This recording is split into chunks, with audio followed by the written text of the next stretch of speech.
Oh wow. Michael K. Williams called me one night.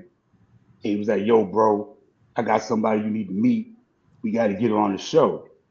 Now, the craziest part about that situation is 2 weeks before that, Ed Burns, one of the writers, came to me and said, "Look, we're looking for a young lady, pretty, young, but with a that probably could kick your butt." I was like, "Really?" He was like, "Yeah." So that it went in one ear and out the other. Because Ed was a jokester, so Ed would always say crazy stuff. So didn't pay no more attention to it until the day Snoop called me and said, "Mr. Purr, I want to meet you. Mikey told me to give you a call." I said, "Okay, well, come to set."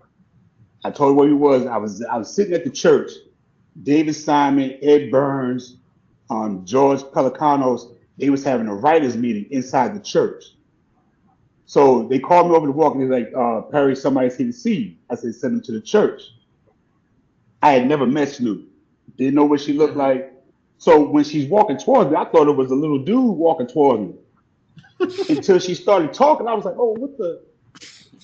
And then it clicked. This is I her. took a, I promise you, I took her straight into, I interrupted the writers' meeting, brought David out, introduced her to David.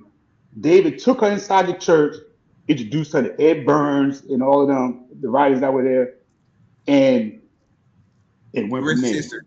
You know, Perry, we were That's talking to Miss Donna about, I don't know if you got a chance to catch it. I think it's on, I don't think it's BET because it's too vulgar. It's on one of the streaming channels. It's called Trap Queens. And Yeah. they did a Snoop episode and broke Hmm. down, her information. It was her speaking.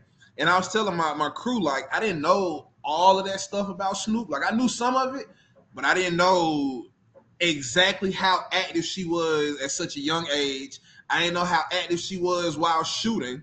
Like, Yeah. it was a phenomenal story into her life and everything she's been through. And then she mentioned, we've had a few people on our podcast, and they've all spoke very, very, very highly of Michael Williams. It's almost like he was this person who was just here to help people while he was on Earth, and he was such a giving person. Everybody spoke really, really highly about him.